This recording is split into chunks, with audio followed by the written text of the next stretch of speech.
everybody, are you ready to create? Today we're making a still life painting. Woohoo! So I'm using sweets, wrappers and sweets. If you don't have any sweets in your house, that's fine. Just use something colorful that you can find around. You can use fruits, you can use anything that has nice colors. And we're gonna make a contour drawing. Contour means the outside of what you're drawing. So I'm showing you with my finger what the contour is. You can do that too. It really helps to outline your object. Now I'm going to use oil pastels. You can use oil pastels. If you don't have any, you can use any color pencils, something colorful. And please try to draw it as big as you can so you fill up your whole page. That's going to make it really interesting and exciting. So here I'm doing the contour drawing. You can see I'm not just drawing a rectangle, I'm really trying to follow the outside, the shape of the package.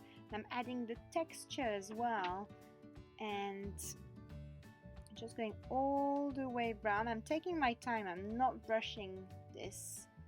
Really take your time. And then I'm adding some lines to add a bit of more shape and textures of the wrapper. So really you need to really look at your object, what you're drawing. Really look at where is there some lines, where is it folded. It's gonna help make it look realistic. Now notice I'm changing color for the sweets. So I'm doing the outline, the color of the actual sweet. And now this is really important. If you have oil pastels, use some white. If you don't, that's okay, but you can use white pencil as well if you have it. Use some white to do the highlight. So you need to look at your object and where can you see the shiny bits? Where can you see it? The light reflected. Now we are ready to paint. Woohoo! So for painting I'm using watercolor.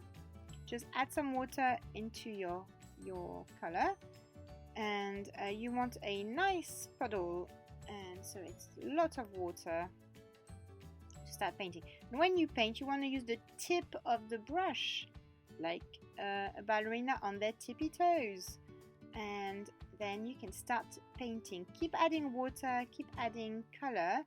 If your paintbrush is like just like there, if it's not smooth, then you need to add more water. You should be gliding on the paper. If it's not gliding, you need to add more water, just like I just did. So on my wrapper there's this kind of rainbow, so I'm doing that. I'm not going to add the writing because I think it's a little bit, might be a little bit tricky, so I'm just doing the colors on my wrapper. Depending on what you do, you could just paint it one color if your wrapper just has one color. Now, this is really important. When you change color, wait a little bit for the colors to be dry, so that it doesn't bleed into each other. So just even a few, seconds makes a difference. If you don't, and you can see that in my painting there, the colors bleed into each other. So it's better if you wait in between each color. And now I'm doing the sweets there.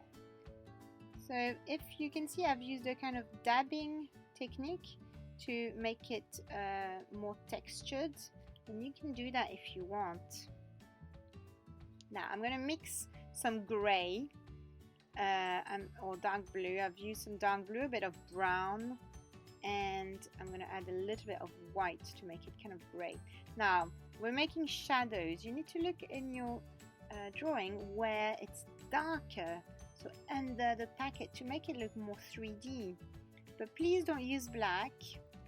You can mix all the colors together and you'll get a kind of brown. That's fine, but don't use black because it's gonna make it look too contrasted. So we want to make it kind of a dark blue, gray. way. I'm adding also where I can see shadows on my packet. And because it's dry underneath, it's not mixing, it's just adding a layer on top. Because watercolor is transparent, it's working really nicely. Don't forget to add shadow under your little sweets. That's gonna help them look 3D as well. And there you have it. The painting is finished. I can't wait to see what you do. Bye!